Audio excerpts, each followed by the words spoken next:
Hello, welcome back to the No Agenda Football Podcast, and there's going to be nothing but agendas today. Nothing but agendas. Boy, it's agendas today. Boy, it's agendas today.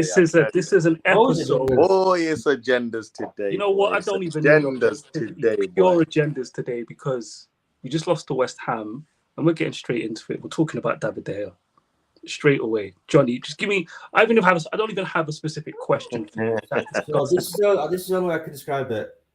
Those that are still back in De Gea, you either still believe in the tooth fairy, you're either a Liverpool fan, your eyesight doesn't work, or you've got no electric in your house and you can't turn your TV on. Well, you're one of them above. You fit into one of them. You're either a Liverpool fan, you still believe in the tooth fairy, you've got no electric, so you can't watch TV, or you've got no eyes. They're the only four reasons why, at this point in 2023, you can still back De Gea. Because there's no footballing reason. There isn't a footballing reason that you're backing him now. Simple as that. Jimmy. Nah, Johnny, you know what? I said before, that you know, when I was backing De Gea, like at the start of the season, because for me, I always felt like maybe like Ten Hag can get this thing out of him that we've all been craving to see in him, which is the distribution. Because a lot of people say, oh no, but you know, you have to be a tech because De Gea, if you look at De Gea's beginning of his career, he's always been a goalkeeper. A lot of people say, oh, if you look at Edison, he started off as a left back and all this stuff. And I'm saying, oh, okay, I get that. So I'm kind of like waiting throughout the season, you know, like I'm hoping De Gea is going to like show me this other thing that I haven't seen in him. And I haven't seen it. And I'm disappointed because I'm a traditional football fan in the sense of I like watching keepers that can stop shots. Like shot stoppers are my favorite keepers, and then everything else comes after that step. So when I'm looking at De Gea, I'm looking at the last 5 games and I'm like, bruv, I can see a few shots you could have stopped. You didn't stop them. So now I'm like, please give me a reason to defend you next game. Right, okay, I didn't see it in the last game, maybe this game, and I'm watching the game and I'm thinking all the shots you've stopped are quite obviously easy to stop for a keeper of any decent level. So why should I keep defending you as a Manchester United goalkeeper because you are not adapting to what the manager is clearly telling you to do? I've seen Ten Hag on the touchline shouting at this guy saying, what are you doing? No, not that way. It should have gone that way. And I've seen that 5-6 times. So I can't defend De Gea anymore. I've tried to defend him as much as I can. But I think we definitely need a new goalkeeper, not just to stop shots better, but also the way that Ten Hag wants to play building up from the back. I think we need a brand new goalkeeper. And I hate saying it because I've been his defender for a long time. It's time. We can't give him a new contract. Yeah, on the contract situation, David De Gea is leaving for free in the summer. So it's not like he has and the 1-year option thing, we've already used it. Yeah. This is it. This is the opportunity, like last summer, to get a high earner off the books. We don't have to worry about selling him, someone taking on his wages, send him on loan, and him coming back, Bailly's coming back, Tellers is coming back, we'll send him out on loan again. None of that. There's an opportunity for a clean break here. And for me, like Ten Hag needs to take it. The same way Pep forced out Joe Hart. I was saying this last summer, that De Gea needs the Joe Hart treatment, because it's one of the reasons I don't like priority lists. I understand them, but I was saying a lot of people didn't want to have the conversation. Johnny, you were in the spaces in the summer. A lot of people did not want to have the David De Gea conversation. And what I said to them was this: you can give me your priorities from 1 to 10. You can put David De Gea 7th or 8th. Do you know what's going to happen? If you address priority 1 to 5, guess what happens? In the season we have to play, you're going to see priorities 6, 7, and 8 where De Gea is. That's why you can't ignore him being on the priority list. You're going to see why we need to replace him in the coming season. And that's where we are. I've got no sympathy for people who are only just getting hip to it now, who want to cry. Drink your own tears. I'm not going to drink your tears. Okay, Daniel, They say that I told you so. Well, drink your tears. Drink your own tears. We told you a year ago. You didn't want to listen. Do you think though? Do you think? And this is a question I always pose to, because when I look at De Gea now, I feel like there was a period where maybe last season, probably more than this season, where I felt like he was trying to do the going out keeper, the keeper that comes out of the 6-yard box, the keeper that comes out constantly of the 6-yard box. And I felt like he was trying that a lot last season. And I'm not saying I was convinced by it, but I'm saying I've seen him this season have a few games where he's tried to play out from the back to a good standard and done it. But here's the problem. David De Gea is never consistently ever going to come for crosses. He's never ever going to command his area. He's never going to sweep. And he's never going to play out from the back confidently. Can he not be taught? Can he not be trained? No. Listen, someone was saying this to me, I forgot who it was. It might have been Voice for Reason. Shout out to him if you're watching Voice, yeah? He said, no, it was Voice. Big up to Voice. Nothing sticks with this goalkeeper. And the way he laid it out was perfect. When David De Gea came here, he was skinny and scrawny and couldn't deal with crosses. He learned to deal with crosses. He was coached to physically develop and be brave enough, technically, and all of that as well, to deal with crosses. And guess what? He did. But somehow, how do you unlearn something you put in your repertoire 10 years ago? Under Louis van Gaal, he was learned to play out with the ball. We dominated possession on Louis van Gaal. He forgot. He's unlearned how to do something he learned how to do. Under Jose Mourinho, the one-on-one that was with that particular goalkeeper, Alvarez, the guy from Atletico Madrid who left when De Gea got his new contract. His one-on-one positioning improved. He was a beast. Where's that one-on-one ability? The guy unlearns things. Nothing sticks with him.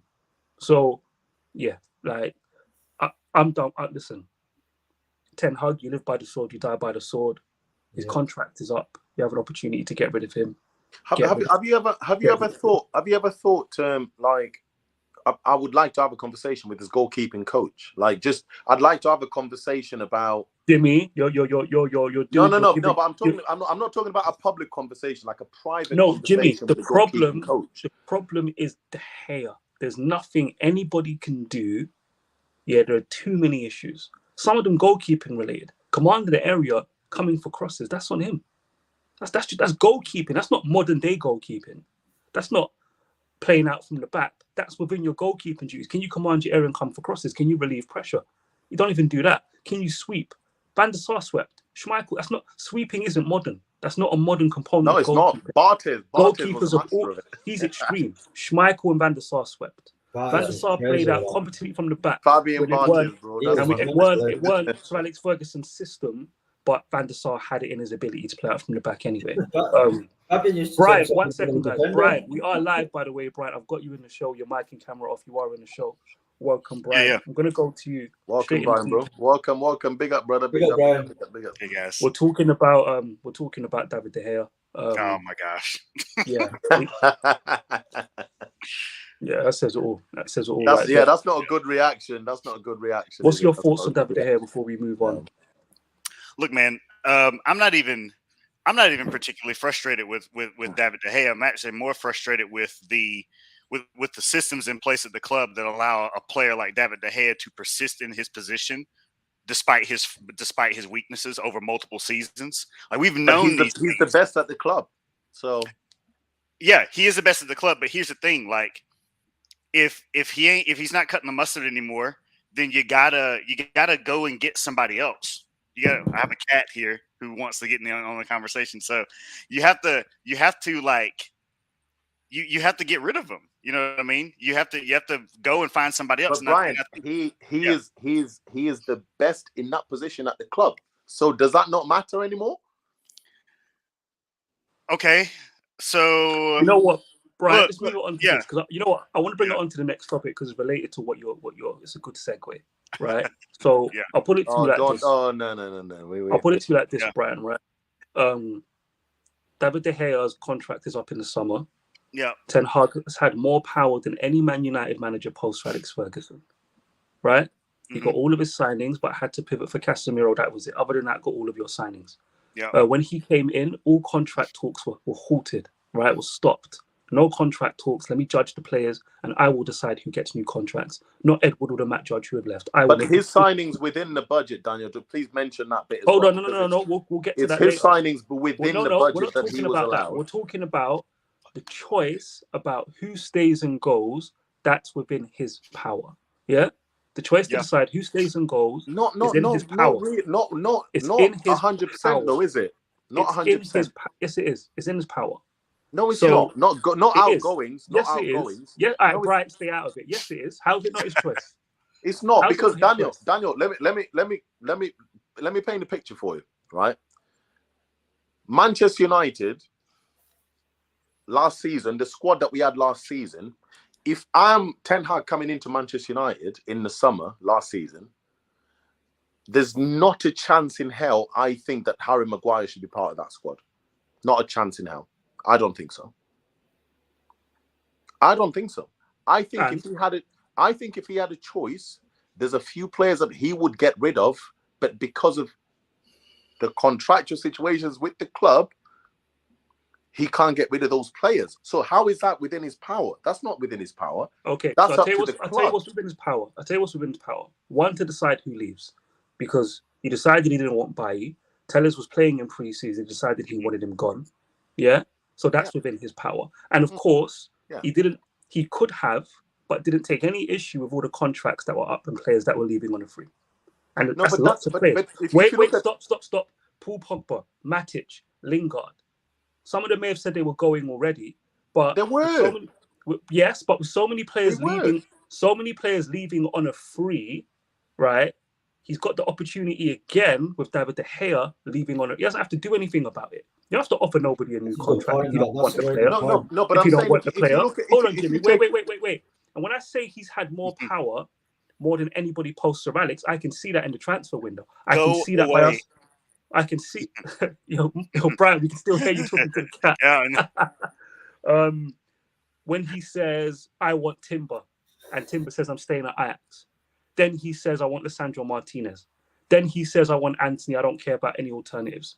Then he says, I want De Jong. I'll wait until the lot. I'll chase him. Right? But obviously, we put it to Casemiro. I want Tyrone Malacia. Let's muscle in on Leon trying to buy him and get Malacia. He's got all this power. Contract talks. Jimmy, for players that are staying, or get back to players staying and leaving, right? Fred is one of the players who's due a new contract. There's a reason you've heard nothing about Fred getting a new contract. Because he wants to keep him. No, because he wants him gone. He doesn't want to negotiate a new contract for him. He wants him to go. No, listen. He wants him to go. Listen. He wants to keep Luke Shaw. That's why Luke Shaw's getting a new contract. He wants to keep Luke Shaw. And he wants to keep Fred. In that squad, he wants to keep Fred. I promise. And as it stands, how do you know that, Jimmy? Hold on, Jimmy. He wants to keep Fred. Hold on, Johnny. You don't know that, though. And as it stands, he wants to keep Rashford and David De Gea. That's why there are active. I'm going off active negotiations. Contract talks were stopped.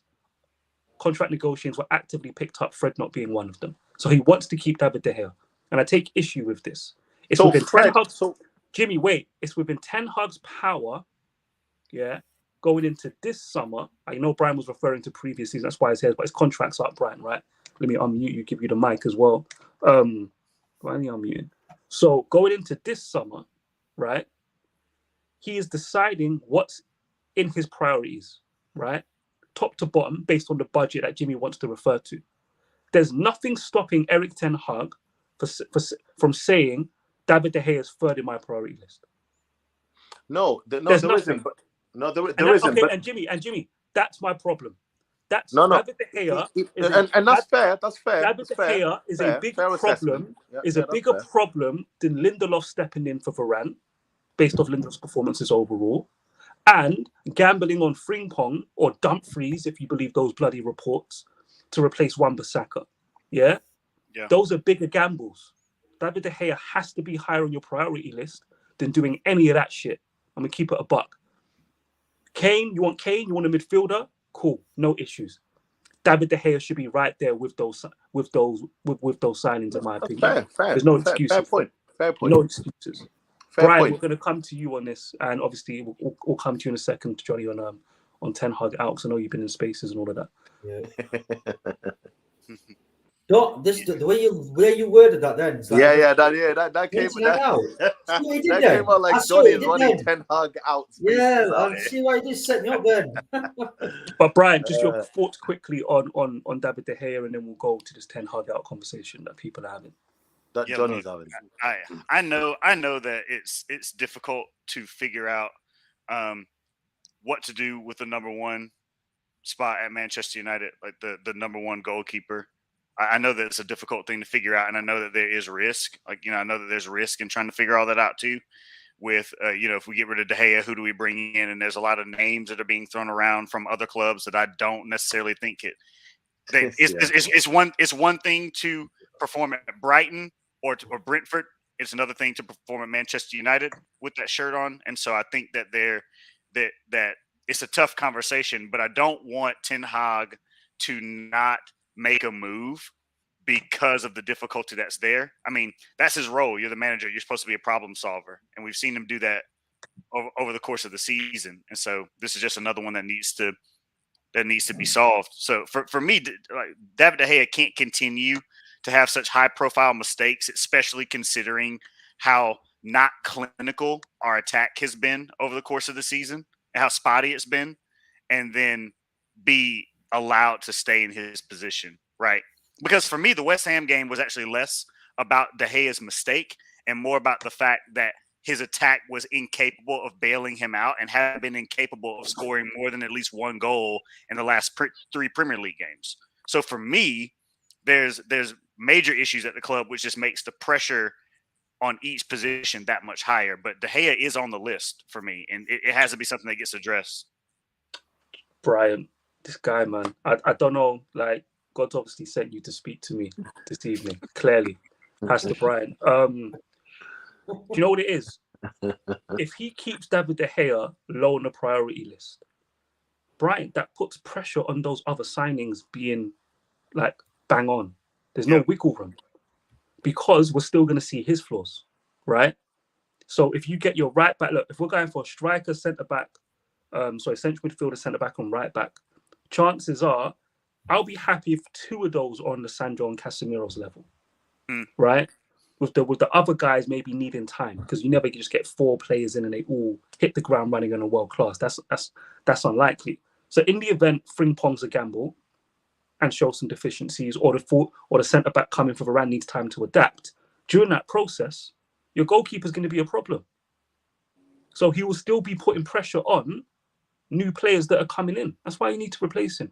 There's no excuses for him. We're going to go to the next topic. Sorry, Johnny, if you want to have some thoughts on this because we didn't come to you, go ahead. No, we did come. You've already spoken, Johnny. You stay there, Johnny, man. Yeah. We're going to talk about your favourite thing. Ten Hag out in Twitter Spaces.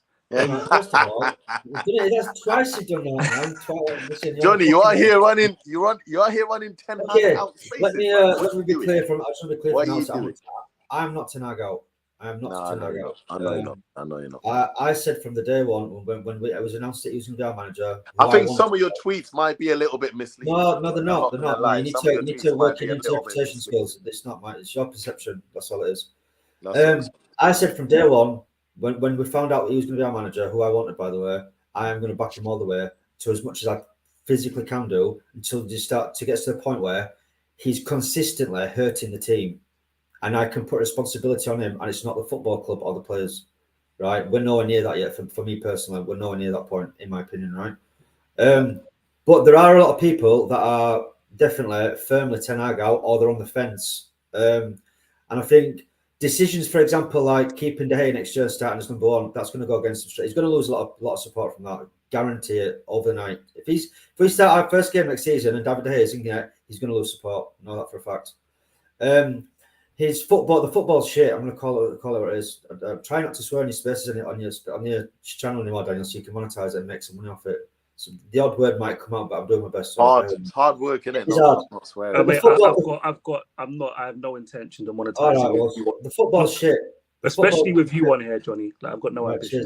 The football this season, I have not enjoyed this football this season. There's been a few games here and there, a few glimpses where I've been entertained. I'm not going to lie, it's not been a complete washout. But generally speaking, I've not enjoyed the football this season. But I've always had it back in my mind when he gets his players in. Been listening to you, been listening to people like Mr. T, who are much more knowledgeable on Ten Hag and what Ten Hag football is. And I've seen it for what he did. I never watched every Ajax game, but I watched a few. So not I won't say clips, but I watched them in the Champions League in that year when they had that run.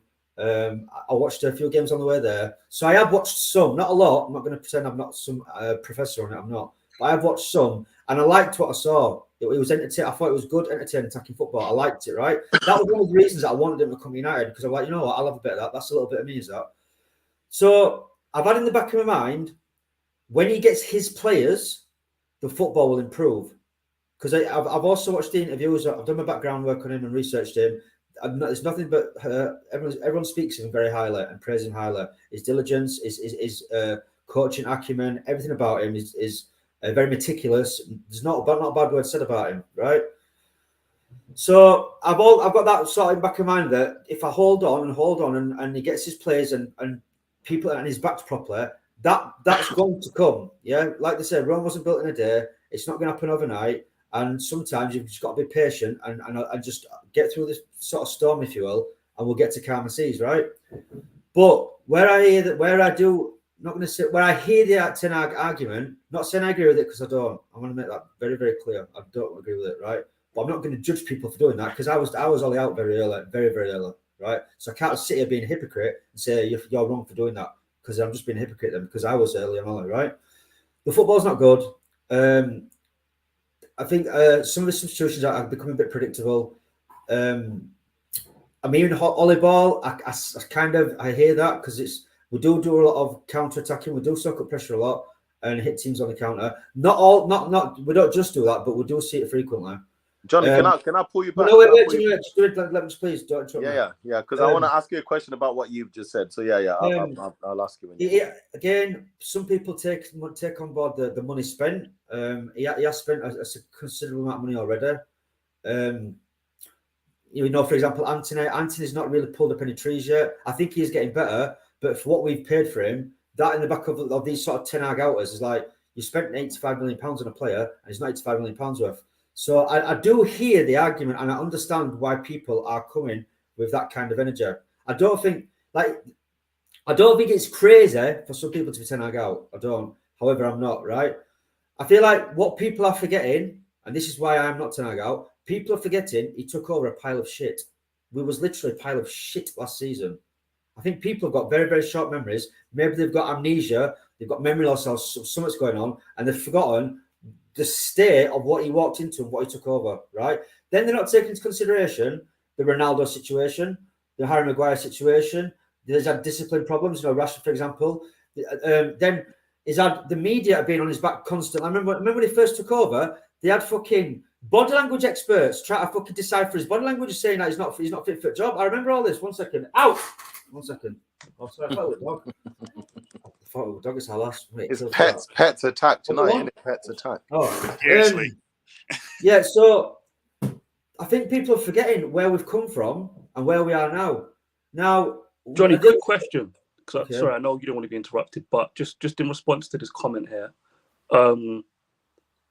if he doesn't replace De Gea, do you think that will be the first nail in his coffin? Objectively speaking, yes, I do. Because I think in the long run anyway, decisions like that, they're going to cost him his job. That'll just be one of them decisions that in an accumulation of decisions. That'll be one of them. So if when my question is linked to Daniel's question, because I was going to ask you to say, when you say, because you've made a statement which is really important, and I'm not saying I disagree with it. You've made a statement to say the football's bad or the football's not good. I don't know which way you put it. I think you said the football's bad. Now, when you say the football's bad, are you saying the football's bad in the sense of it looks like the team are not being set out to play properly? Or are you saying the football's bad because the manager's instructions are not being followed by the players? I don't think these players are capable of taking on board his instruction and bringing to life, to a degree, Ten Hag football. I don't think they've got it in them. I don't. So if you look at Weghorst yesterday, Just let me finish what I was saying first. Yeah, okay, go on. Go on. Make your point. Make your point. Don't worry, I'll remember my question. Yeah, once I've made this opening statement, I'll You're Prime Minister. You're no, coronation. but you know what I'm saying, right? But I think, like, to go back to what I was saying, he took over a bag of shit. He has won his first trophy in 7 years. Yeah, remember last season we couldn't even win 45 minutes of football. Never mind a trophy. That was fantasy talk, right? He's won us a trophy. He's got us in a final. Now, don't get me wrong, I don't think we're favourites for that final, but nonetheless, he's got us there, right? I do think there's a mentality problem. There's a mentality problem. I think that is a lot of that's another sort of problem on people's minds. Why is there no tempo to what we're doing? Why is there so many slow first half starts or bit second half starts? There's a lot of questions that I think are valid questions that people are asking and want their answers to. But I'm of the train of thought that when you bring perspective in of where we've come from to where we are now, he's won us a trophy. You take on what people speak about, because this is the sort of stuff that people don't want to know. People just want to know surface level shit. They don't actually want to go and do a little bit of research and sort of find out who Ten Hag is. What has he done? What's on his CV? What do people say about him? So, Johnny, right? I'm glad you said that. And Jimmy, just hold off on the questions. I'm going to come to you and just get your opinion rather than go back to Johnny. Do you know? So, Johnny, see what you said there is really, really important, right? Ten Hag is a manager who needs the right players for his methods to work. There are some managers who it works the opposite way. They can force their ideas and their methodology, and you will at least see 70% of what they want to do from a possession-based point of view, independent of the players that we have. A good example is Louis van Gaal. Yeah, David De Gea, Tyler Blackett, Paddy McNair, Fellaini, Schneiderlin, Ashley Young, Valencia as fullbacks. He had a lot of problems that should have stopped. You could put Mourinho in that mix. You could put Mourinho. No. I'm not putting Mourinho in that mix. Talk about possession-based. I want to play in triangles. I want to keep the football. I want to overload, outnumber the opposition in the defensive and middle third of the pitch to make sure that I dominate the football at all times. That's what Louis van Gaal does. That's what De Zerbi does. And his methods are so good. He's taken over the same team as Potter. Potter played good football. He weren't on a losing streak when he left Brighton. He was in good standing still before he went to Chelsea, right? Yeah, that's why he got the job. He's gone there, and he's got that football looking 10 times better. That's because of his methodology. The way he wants his team to operate in the defensive and middle third is about, we're going to dominate the ball no matter what. That's not Ten Hag. He relies on individuals. He relies on quality. He's a deep line playmaker, ball progressing centre back. He had Daley Blind, Martinez, Timber. In the previous team, he had De Jong. In the Eredivisie, De Jong just blowing past people.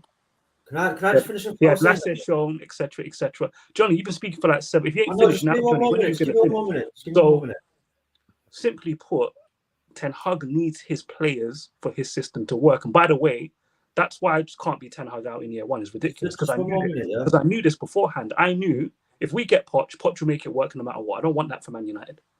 I want a manager who's going to challenge the board to sign the players, disrupt it a little bit for his football to work, or we fail. And I'm with all of that. Go ahead, Johnny, wrap up, then we'll go to Jimmy. One of the other arguments I'm hearing is, and I think it's fair, right?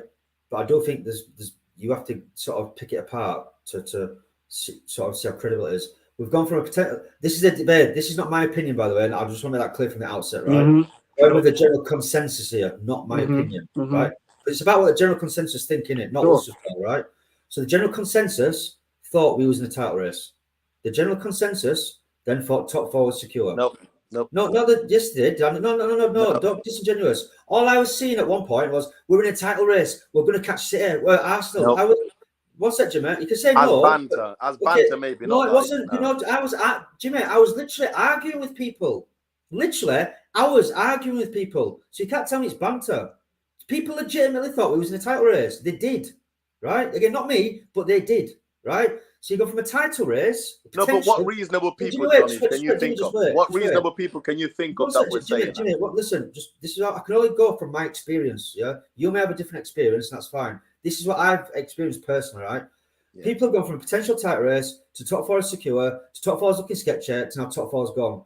To go through that decline, it's just unacceptable. But then you have to look at the reasons for that. The injuries. There has been injuries. Martinez went out. Casemiro's red cards.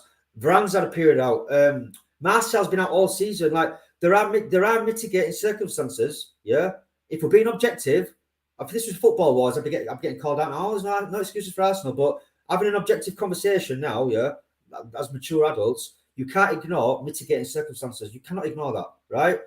So I think when you contextualize everything, I think you have to give him more time, because ultimately he has won a trophy in his first season and he's got us in the final of another. Yes, he's made mistakes. There's no debate. There's no debate in that, right? There has been capitulations. We can't get away from that. These capitulations cannot happen next season. These like moving Bruno left wing and all this mad stuff that he does next season, that can't run. So, for example, when we're away at Anfield next year, if I'm seeing Bruno left wing again up against Trent again, I'm like, you're not learning from your mistakes. But Johnny, we didn't have to see Bruno left wing against West Ham. And that's where we're going to get into the match review later. I've said enough there, but I've kind of give you a broad picture of why people are saying. We shouldn't even seen that against West Ham. Jimmy, we're going to go to them. I've got a question specifically for Brian. Yeah. Go ahead, Jimmy. Give us your thoughts on people being Ten Hag out and where you sit on this. I don't get it. I think because for me, one of the main things is, I've always said, like you've said, Daniel, that I think Ten Hag is the type of manager that needs to have the right players to play the way that he wants to play. I think there's a few managers that we've seen like that. I think people will find that Luis Enrique is very similar. If you know, he has to have a certain profile of players to play the way that he wants to play. But you know, with the Ten Hag out thing, for me, it's the weirdest thing about it is a lot of people are saying Ten Hag out, but actually, I'm not seeing context behind it. So I'm saying, look, I'm happy to have this conversation with you. I'm absolutely 100% happy to have this conversation with you. But I need you to tell me why you're saying Ten Hag out. So if you're saying Ten Hag out, are you saying it's because you think this squad of players should be achieving more than Ten Hag has achieved? Because if that's what you're saying, we can go into that conversation in detail. Then you can try and convince me. Because if you do, I don't think you'll be able to convince me. Or if you're saying Ten Hag out because you think you just don't like Ten Hag, or you don't think he'll ever be successful in the Premier League as a general idea of a manager in the Premier League, then I don't want to have that conversation with you, because that's too surface for me. So I need to have a conversation with people that are saying Ten Hag out, because I need to know if you're saying Manchester United as a squad right now are achieving less than they should be achieving, because as a squad they should be doing better than they're doing right now. Jimmy, so I'm going to tell you what I want to have. This is it, Jimmy. There's a specific group of people that Ten Hag out because of Johnny. Yeah? Let me say that again. No, but Johnny doesn't know this. Johnny doesn't realize there are a specific group of people who are Ten Hag out because of guys like Johnny. And I told Johnny and all the Ollie outers, Saeed, Aaron, all these guys that were Ten Hag out, all of these arguments you're using to claim why you want Ollie out, trust me, this will be applied to another coach that you like, and you will find excuses and somehow rationale. Hold on, Jimmy, to be, no, I'm this manager in. As an example, Everton game, I was on Saeed TV and I said, Ten Hag clearly wants to risk players who were injured and stick to his 11, or get his best 11 out there and stick to it if he can. If he plays Martial, it's obvious his body's going to break down. It's so obvious. Ten Hag did it anyway. Before the Reading game, Eriksen was already overplaying. We're Reading. Someone's going to do some shithousery. One player you should protect from that against Reading is Eriksen. He plays him, he gets injured. At the start of the season, if you asked any Man United fan, any sensible football fan, can you stick with 111 for half of the season, or even close to 3/4 of it, and try to compete in 4 competitions? They'd say, no, that's insane. That's what Ten Hag tried to do. If you ask those fans, do Man United have the depth and quality and squad to attempt to challenge in 4 competitions with minimal rotation? They will tell you no.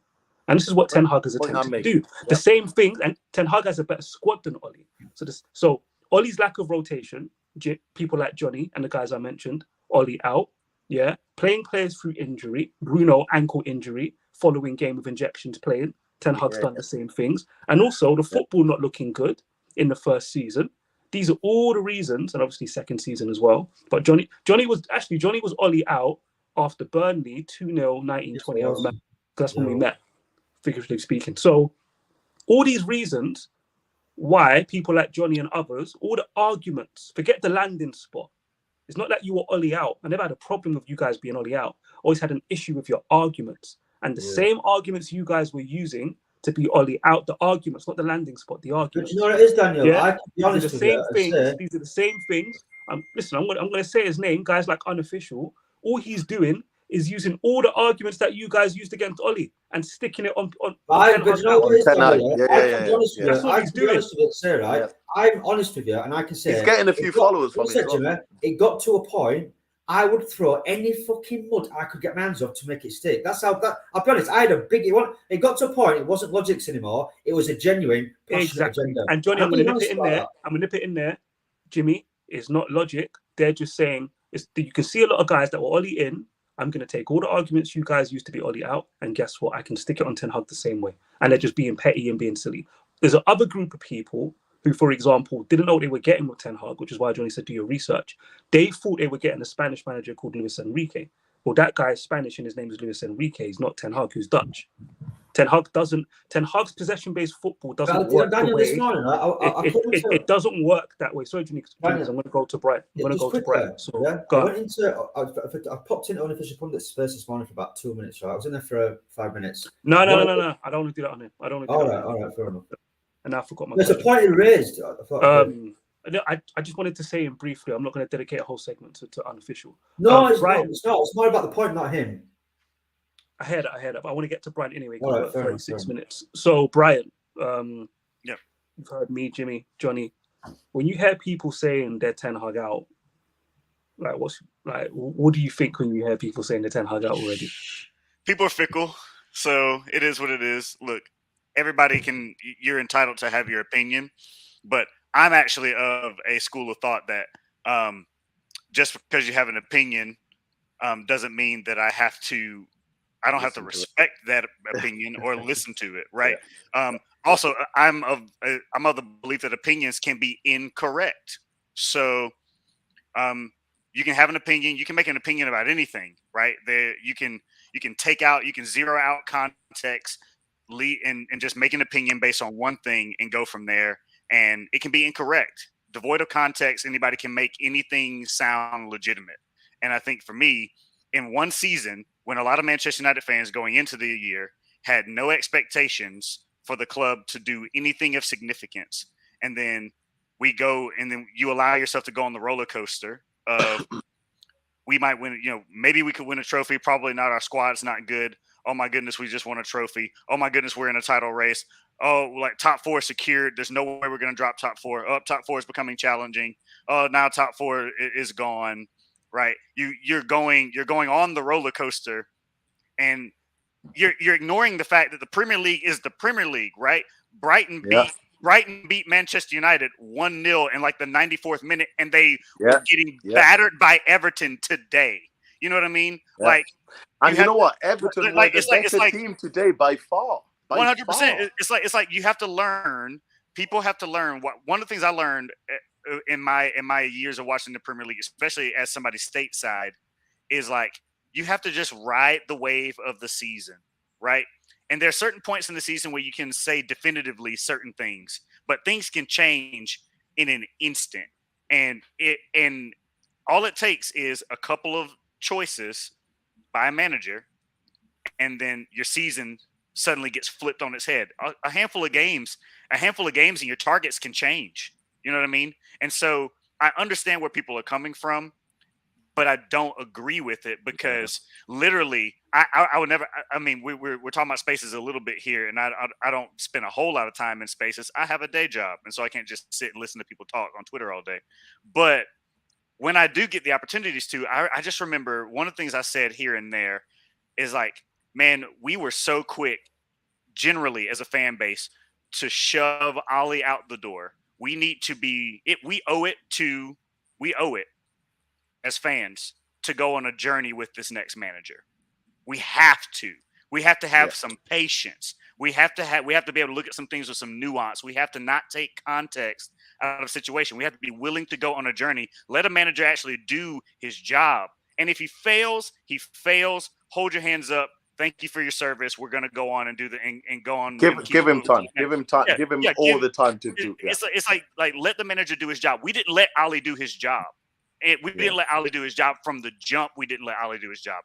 And now people are trying to do the same thing with Ten Hag. We need to learn our lessons as fans. Right. But you know, the thing is though, Brian, with the misconception with when we're talking about giving managers time, I think the misconception is people think we're saying, oh, even if they're doing really badly, like we're just gonna no, that's not what we're saying. What we're saying is put everything into context. What's the manager got in front of him? What are the resources that he's got? What has he got to work with?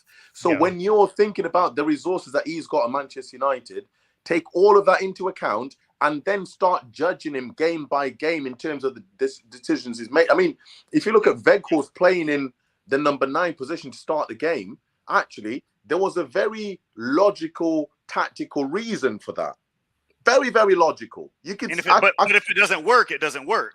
If it doesn't work, it doesn't work. Exactly. If it doesn't work, it doesn't work. But I'm saying, allow the manager to do this. Let him try it, because he's not going to know how good these guys are until he's tried every possibility that these players can get in the football match.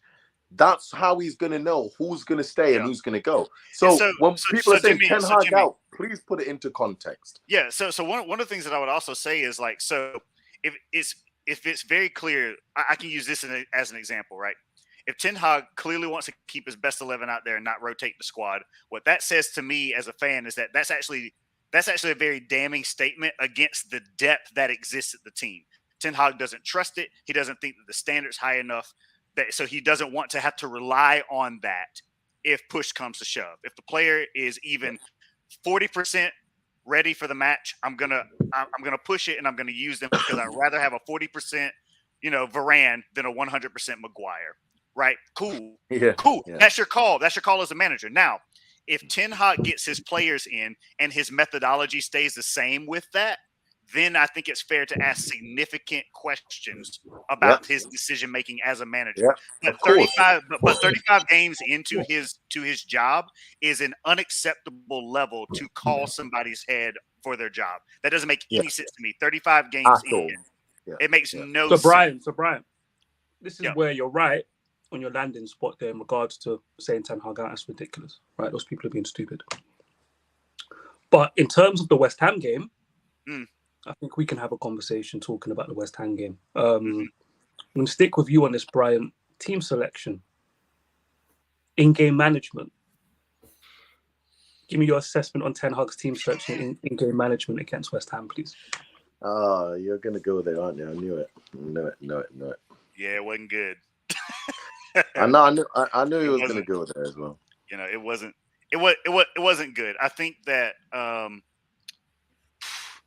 20 something minutes, 27, I think, minutes into a match. There's still a long way to go.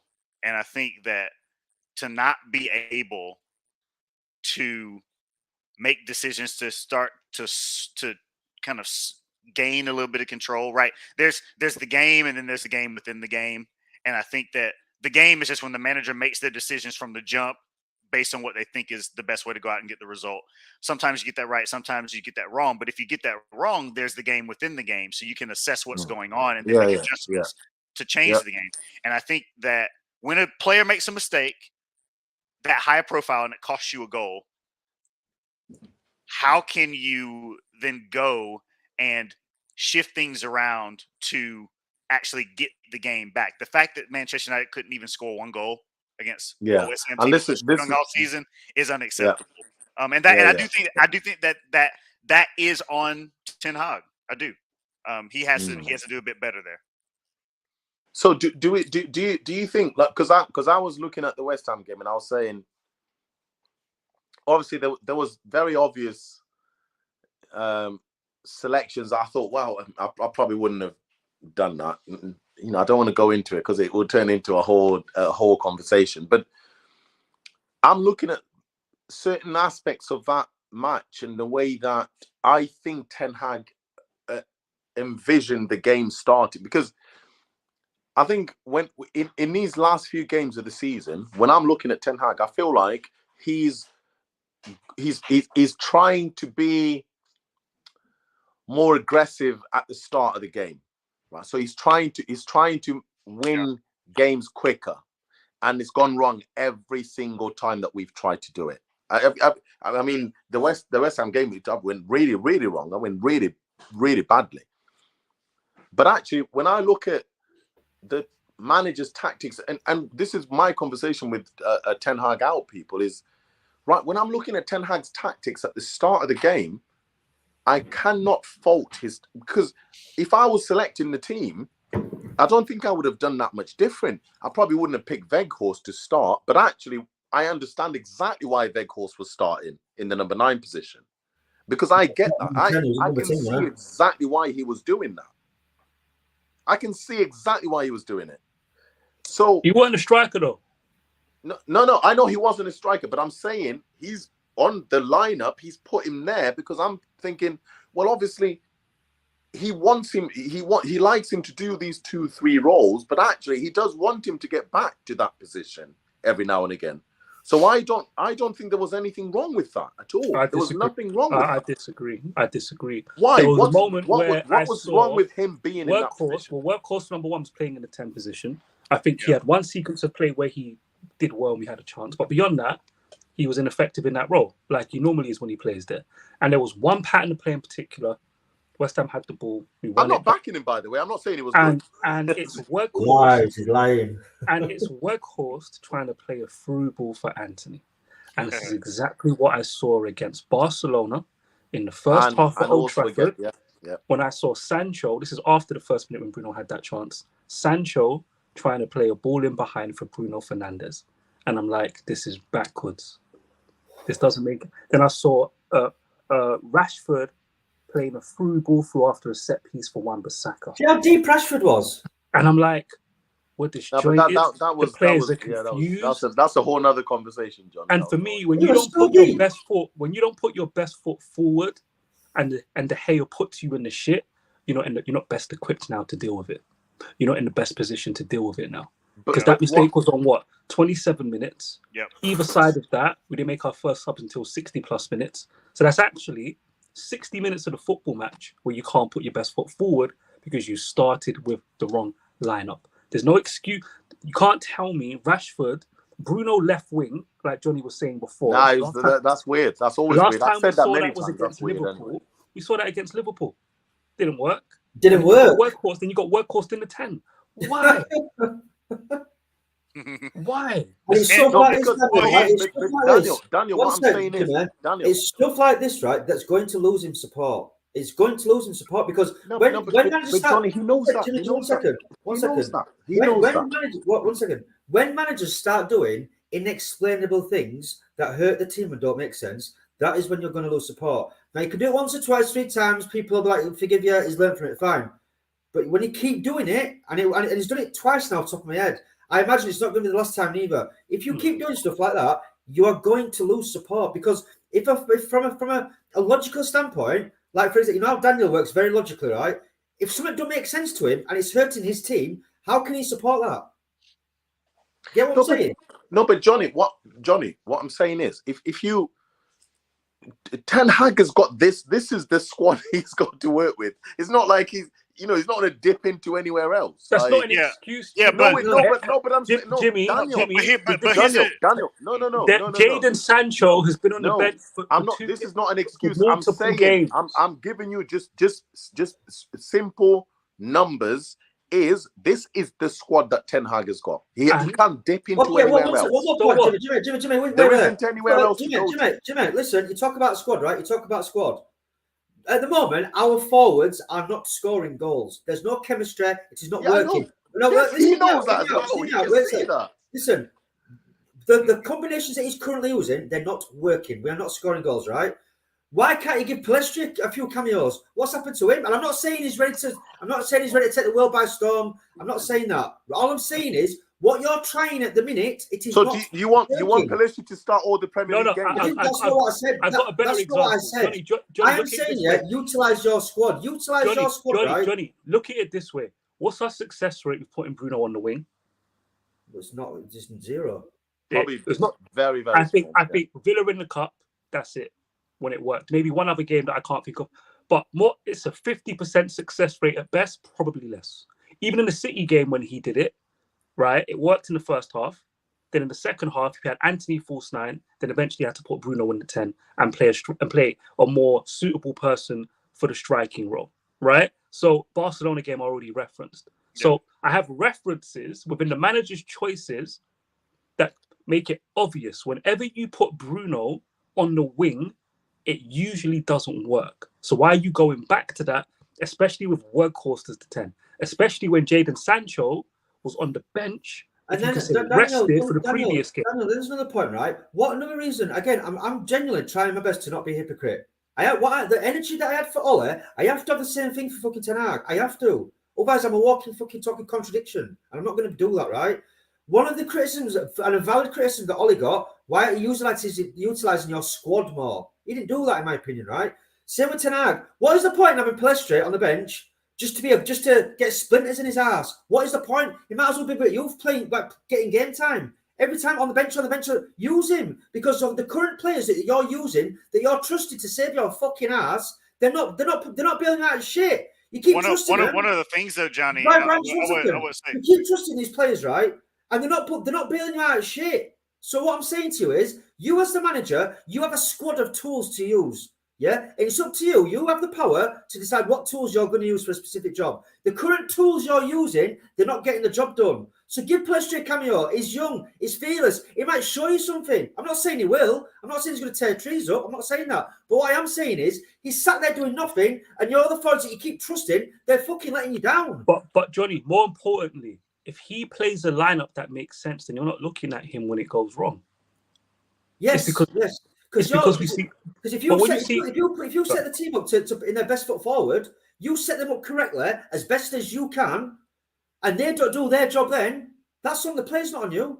But Johnny, hold on a second. One of the things I would say to this is that, and again, I want to say this. I'm not saying that I necessarily agree with it. It clearly doesn't work all the time, but I would imagine that in one sense of the word, Ten Hag's answer for utilizing his squad would be moving players around in the front line. So, like, instead of always playing one player in one expected position, he shifts those players around to give defenses a different look. Like that, I think that for me, that's the only logical or plausible reason he does it. It doesn't work, and maybe with more suitable, better quality players, it would be significantly more effective. You know, it would be significantly more effective. But with the current team, I don't think that is. I don't think it is. It also. Well, Johnny, hang on a second. It also could be that Ten Hag does not trust his squad, similarly to the way that Ali didn't trust his squad. And so, for those reasons, he doesn't want to put those players in the firing. I'm not saying that's right. Wait. But I get it. But really think about that, right? So that means you play Workhorse, who hasn't started in 8 matches, and you leave Sancho on the bench along with Martial. No, but Daniel, now you're asking the wrong question. No, because we're speaking about a lack of trust. Yeah. No, but that's the wrong question to ask. Jadon Sancho has been featuring more in Workhorse in the last 7 games. I've got something important to say. Again, you all know I don't rate Bruno, right? But there's one thing. No, it's not about that. No, I'm not going down. First time I've heard it. First time I've heard it. The first time I've heard it ever. There's logic to what I'm about to say. It's not about Bruno hate thing, right? You know I don't rate him, but even me, as a Bruno detractor, I cannot deny the guy's creativity. His chance creation is up there in Europe's best. I can't deny that. The statistical. Johnny, I'm going to send you a really nice stat. I'm going to send you a really nice stat of Bruno. You're going to like it. He's a very big chance creator, and I can't take that away from him. I might not like him as a player, but it's indisputable, right? So why would you move your best creator out of the 10 to put a fucking sticking set there in fucking Weghorst, and then put Bruno on a fucking wing, which doesn't work, and then you've got Pellistri on the bench. He's a winger. He can play on the wing. You could put Bruno in that 10, and you can fucking put Pellistri on fucking wing, because Bruno, he creates chances. But he doesn't rate Bruno in the 10. But he doesn't rate. But he doesn't rate Bruno's profile of a player in the number 10 role, which is why he doesn't want to play Bruno there. That's why Weghorst is playing 10 and force 9 all the time. Thing. That's but he rates what? You're telling me he rates Weghorst there? Apparently, yeah. Apparently, yeah. He rates Weghorst over Bruno. No, come on, man. No, but you know what? I'm talking about his very specific. His attributes. But Brian.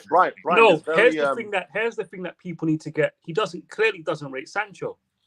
No, I don't think he rates Sancho. I really don't think he rates Sancho. Over Weghorst? I don't think he does. I don't think he does. I don't think he rates Sancho. Definitely, I don't think he rates Sancho. So you're telling me he prefers Weghorst over Sancho? So Johnny, this is my whole thing with. Look, this is my whole thing, right? So no matter what, Ten Hag keeps Bruno in the team, even when he moves him from a position. Yeah. And it would always seem, because he's unhappy with it always starts with him being unhappy with something else. Martial, poor performances, I'm taking him out of the striker role. Jadon Sancho just doesn't seem to fancy him. So I'll put Bruno there to solve his problem, and I'll get this out of Weghorst for the game. But like I said, more often than not, whenever he goes down that direction, it doesn't work out for him. We thought the gimmick of Bruno on the ring was over. We thought it was gone. And every time he brings it back, Johnny, we're in spaces all the time, practically every day, Johnny, all season long. And we keep every time, to your memory, when he's put Bruno in the ring, what's happened, Johnny? Doesn't work. It just doesn't work. Doesn't work. No, but Daniel, you've said this before. Johnny, just a quick one. Daniel said before. Daniel said. Wait, let Jimmy go. Let Jimmy go. Right. Daniel, you've said before, and I urge everyone to do this. You've said before. Listen to what the manager's telling you. He's very, very obvious about his decisions. Ten Hag is not one of these managers that's cryptic and like. You can see what he's deciding. You can see it. Right, so Jimmy, I'm going to end this topic on here, then we're going to go to the last thing, get some quick prediction on something, then we're going to wrap up because I need to. Dinner wasn't. No, it's calm. I'm Indian's here, so I'm having dinner twice. Salmon and salad. Salmon's nice, man. Don't do salmon. Yeah, but I don't do salmon. I don't eat salmon, man. Try not to have heavy carbs. So it's just I'm not full. I had to get some Indian. Anyway, Daniel, I'm still waiting on that donation, by the way. I will literally come to your house. Oh, apologies. I'll sort it out for you. So, what was I going to say? On Ten Hag, he's telling me what he's thinking, and every now and again, I have to tell him, you had better ideas. Stick to your not my ideas. Safety first, Daniel. Safety first. Stick to your ideas that are better. Safety first. One of your worst ideas, if you were to look for trends in Ten Hag's decision-making, lineups and setups, one of the worst lineups that he's put out consistently that has not got results is when Bruno's on the wing. Safety first. All I'm saying to Ten Hag is stop going back to your bad ideas that don't work, please. No, but it's safety first, because this is what we're always going to have this with Ten Hag. The only difference is if the Manchester United sale goes through and Ten Hag gets what he thinks he wants to get in a summer transfer window, we'll get better players. So the safety first thing works because the safety choice is always going to be the better choice. No, whereas safety first is playing your best available 11. That's safety first. No. You did it 3 quarters of the season. No, it's not playing your best. It's playing your safest 11, not the best 11. Okay, but that's not safest 11. That's the difference. That wasn't our safest 11 against West Ham. What do you mean? No. I'm not. But that's why I'm saying Weghorst was in the team. It's safety first. That's all it is. Okay. Listen, Weghorst is making 9 tackles in 10 minutes in that game. So what do you think? I think the safety first. That's all it is. Why is it so difficult for people to understand, man? It's safety first. That's all it is. So I'll tell you this quickly because I just always have my Y Scout tab open. Where's this Weggy guy? Look at even his smile on Y Scout. Corny. Leave the boy alone, man. Not to mention touching that fucking Anfield plaque at Anfield, the prick. Corny. What I'm curious to see, I haven't checked this before. I'm doing this live here. You know what? I'll share the screen. I'll bless you guys with some Y Scout for a few minutes so you can see when people, I get stats in video. I don't just use stats. So I know what a football match is supposed to look like when I watch it because in this platform, fuck the stat merchants. No, stat merchants like Suyash don't use Y Scout. He uses FBref and SofaScore. And SofaScore is not accurate. I use this because I get to see the stat. So when I watch a football match, I know what it's going to look like statistically. Can you guys see it? No. Not yet. It's just Why is it's, it not coming up? I can it's see still it. black on mine. Oh, there we are. There we are. Oh yeah, I can see Okay. it. Oh, yeah, I can see it. Yeah. Techie weggy. So what I want to look at, Fucking take it. Fuck out of here. what I want to look at is, all right, let's go defending. Let's go defending. I'm happy if I'm wrong. If I'm wrong, Jimmy, I'm wrong. Hold on, let me get. We want to see Bryant's face. Can't exclude him from this little quick experiment.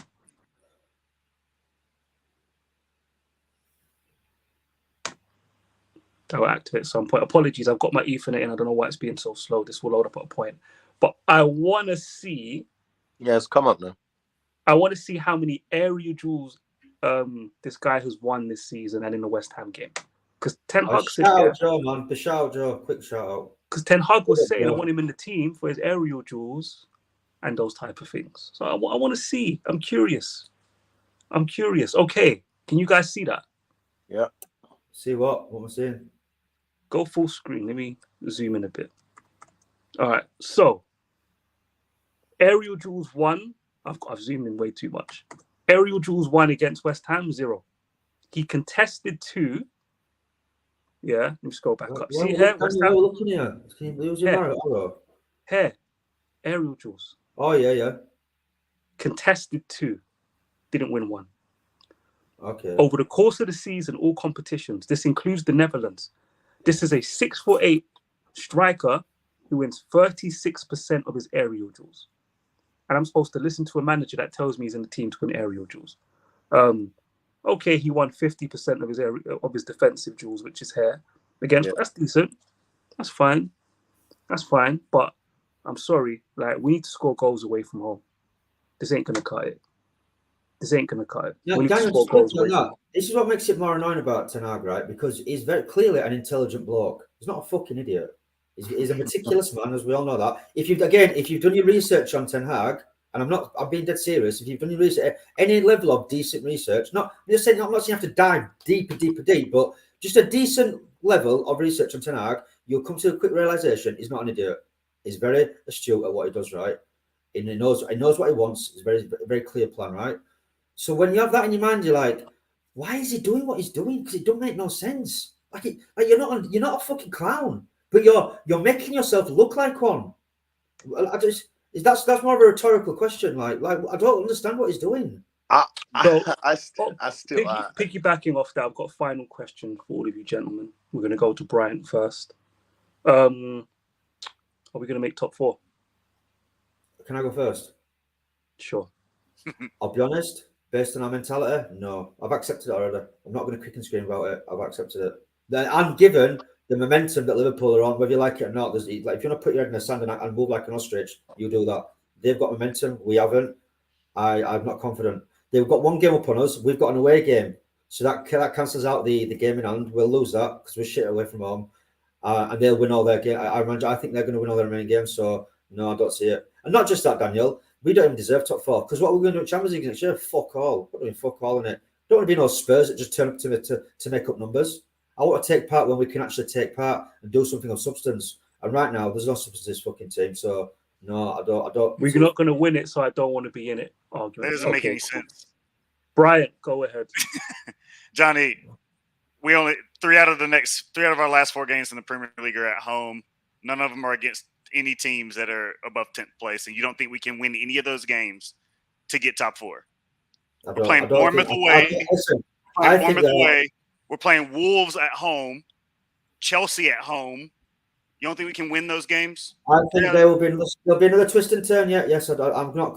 The better answer would be, Brian, I'm not confident. We've been so good at home this season. If we're worried about away form, only one of the last 4 games is away. We've been getting results at home. We haven't been good at home. We've been getting results. Okay, we haven't been getting results away. One of the next 4 games is away. So if you bend that game, there's still 9 points on the table. Listen, if you think we're confident, I respect your opinion. I'm not going to call you out or out. I'm just not confident, and I've accepted it. I think United will get top 4. I think United will get top 4. I think they're just fine. I think that, but part of it, while it has been a skid that has been going on for longer than just the most recent matches. I think there's been a skid in the Premier League for a couple months now, really. But I do think that Manchester United have found a way to get results at home, even if their approach to the games hasn't always been the prettiest. I think they found a way to get those results. And I think that while there are tougher games against Chelsea on the horizon, I think that all of those games upcoming are winnable, including the game away at Bournemouth. So I think that United will be just fine. I think that Chelsea game is going to be such a fucking average game for a neutral to watch, man. I mean, Chelsea just won their first game with a new caretaker manager. If we don't get the better of Lampard and those bums, I'm gonna be like if they're like. And here's the thing: like Manchester United are doing what they've done in the past, where they're struggling to get results against the teams that they should beat, but they're actually not doing too badly against other teams. Like the teams that are kind of like hit and miss. Like, what's this going to be like? Over the last 15 games, though, that's not true. That's not the case. Okay. No, we've struggled against the big teams as well. I think that's been one of the big talking points is that if we look at the top 10 teams in the Premier League, we've struggled against them. So that's been one of the biggest talking points. Away though, not at home. Not at home. But if you look at home, Manchester United have been nearly unbeatable this year. Yeah, but we're at home with Chelsea. That's the biggest advantage that we've got, obviously, because we're at home with Chelsea. But if we look at like Wolves game, even though we're at home, it's one of those teams that seems to come to Old Trafford and get a result. Not anymore. It ain't the same Wolves. No. But I'm just saying it's one of those teams that we can't be too confident with. I don't think we can be too confident. I'm not overconfident. What I'm saying is that Manchester overconfident. Overconfident. No. I said I'm not being overconfident. What I'm saying is I didn't know it was in the space of overconfidence. I thought it was in another space. Anyway, what I'm saying is that Manchester United have been incredibly effective at home all season long. Even when they've played badly, they've not lost the match. So, I think that Manchester United at home will find a way to get enough points to secure top 4 by the end of the season. Even if majority of the games left are at home, aren't they? So three of the last 4 are at home. Jimmy, all that talk. What's your prediction, Jimmy?